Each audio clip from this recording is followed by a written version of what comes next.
गया तीर्थ की कथा। ब्रह्मा जी जब सृष्टि की रचना कर रहे थे, उस समय उनसे असुर कुल में गया नामक असुर की रचना हो गई। गया असुरों की संतान रूप में पैदा नहीं हुआ था, इसलिए उसमें आसुरी प्रवृत्ति नहीं थी। वह सभी देवताओं का सम्मान और आराधना करता था। उसके मन में एक बात खटक रही थी। वह सोचा करता था कि भले ही मेरा स्वभाव संत प्रवृत्ति का है, लेकिन असुर कुल में पैदा होने के कारण उसे कभी सम्मान नहीं मिल पाएगा। इसलिए क्यों न अच्छे कर्मों से इतना पुण्य अर्जित किया जाए ताकि उसे स्वर्ग प्राप्ति हो। गयासुर ने कठोर तप करके भगवान श्री विष्णु जी को प्रसन्न किया। भगवान ने गयासुर वरदान मांगने को कहा तो गयासुर ने मांगा, भगवान आप मेरे शरीर में वास करें, जो मुझे देखे तो उसके सारे पाप नष्ट हो जाए, वह जीव पुण्यात्मा हो जाए और उसे स्वर्ग में भी स्थान मिले। भगवान श्री हरि से वरदान पाकर गयासुर घूम घूम कर लोगों के पाप दूर करने लगा। जो भी उसे देख लेता उसके सभी पाप नष्ट हो जाते और स्वर्ग का अधिकारी हो जाता। गयासुर के इस कर्म से यमराज की व्यवस्था गड़बड़ा गई। कोई भी घोर पापी गयासुर के दर्शन कर लेता तो उसके सभी पाप नष्ट हो जाते। यमराज उसके कर्मों के अनुसार उसे नरक भेजने की तैयारी करते तो वह गयासुर के दर्शन के प्रभाव से स्वर्ग मांगने लगता। धर्मराज को कर्मों का हिसाब रखने में संकट हो गया था। यमराज ने ब्रह्मा जी से कहा कि अगर गयासुर को अभी न रोका गया तो आपका वह विधान समाप्त हो जाएगा जिसमें आपने सभी को उनके कर्मों के अनुसार फल भोगने की व्यवस्था दी है। पापी भी गयासुर के प्रभाव से स्वर्ग भोगने लगते हैं। ब्रह्मा जी ने उसी समय उपाय निकाला। उन्होंने गयासुर से कहा कि तुम्हारा शरीर सबसे अधिक पवित्र है, इसलिए मैं तुम्हारी पीठ पर बैठकर सभी देवताओं के साथ यज्ञ करूंगा। उसकी पीठ पर यज्ञ होगा। यह सुनकर गयासुर सहर्ष तैयार हो गया।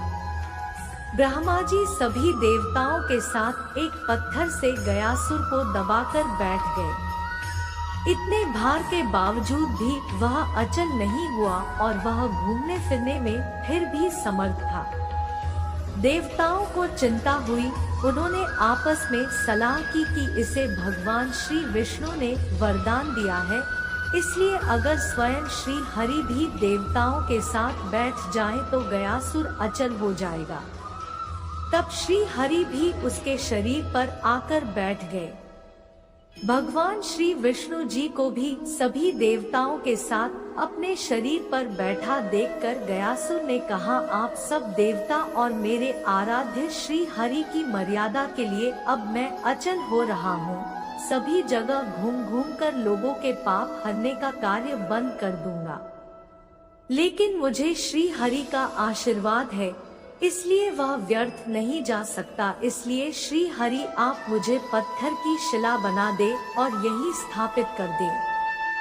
भगवान श्री हरि उसकी इस भावना से बड़े खुश हुए। उन्होंने गयासुर से कहा, अगर तुम्हारी कोई और इच्छा हो तो मुझसे वरदान के रूप में मांग लो। गयासुर ने कहा, है नारायण, मेरी इच्छा है कि आप सभी देवताओं के साथ अप्रत्यक्ष रूप से इसी शिला पर विराजमान रहें और यह स्थान मृत्यु के बाद किए जाने वाले धार्मिक अनुष्ठानों के लिए तीर्थ स्थल बन जाए।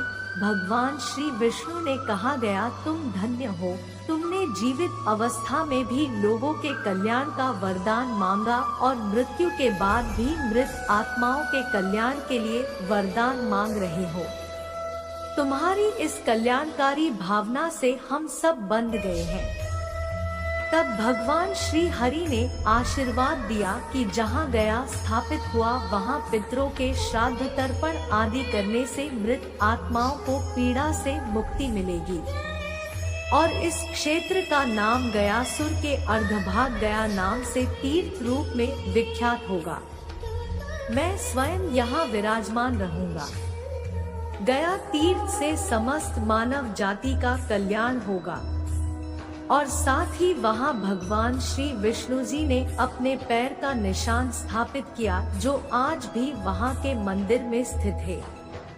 गया विधि के अनुसार श्राद्ध फल्गु नदी के तट पर विष्णु पद मंदिर में व अक्षयवट के नीचे किया जाता है। वह स्थान बिहार के गया में हुआ, जहां श्राद्ध आदि करने से पितरों का कल्याण होता है। पिंडदान की शुरुआत कब और किसने की? यह उतना ही कठिन है जितना कि भारतीय धर्म संस्कृति के उद्भव की कोई तिथि निश्चित करना। गया के स्थानीय पंडों का कहना है कि सर्वप्रथम सतयुग में ब्रह्मा जी ने पिंडदान किया था। महाभारत के वन पर्व में भीष्म पितामह और पांडवों की गया यात्रा का उल्लेख मिलता है। श्री राम ने महाराजा दशरथ का पिंडदान गया में किया था। गया के पंडों के पास जो साक्ष्य है, उनसे स्पष्ट है कि मौर्य और गुप्त राजाओं से लेकर कुमारिल भट्ट, चाणक्य, रामकृष्ण परमहंस और चैतन्य महाप्रभु जैसे महापुरुषों का भी गया में ही पिंडदान करने का प्रमाण मिलता है। गया में फल्गु नदी प्रायः सूखी रहती है। इसके संदर्भ में भी एक कथा प्रचलित है। श्री राम अपनी पत्नी सीता जी के साथ पिता दशरथ का श्राद्ध करने गयाधाम पहुँचे।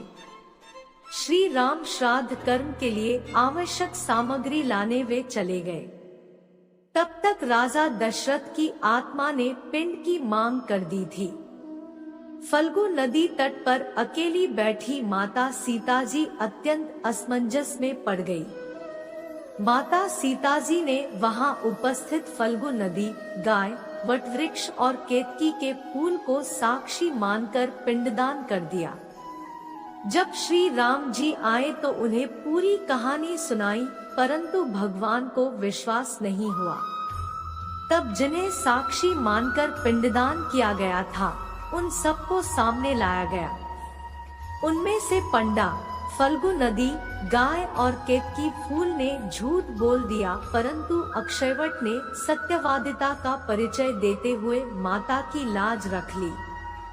उन सबके झूठ से क्रोधित होकर माता सीता जी ने फल्गु नदी को श्राप दे दिया कि तुम सदा सूखी रहोगी, जबकि गाय को मैला खाने का श्राप दिया, केतकी के फूल को पितृ पूजन में निषेध का, और वटवृक्ष पर प्रसन्न होकर सीता जी ने उसे सदा दूसरों को छाया प्रदान करने व लंबी आयु का वरदान दिया।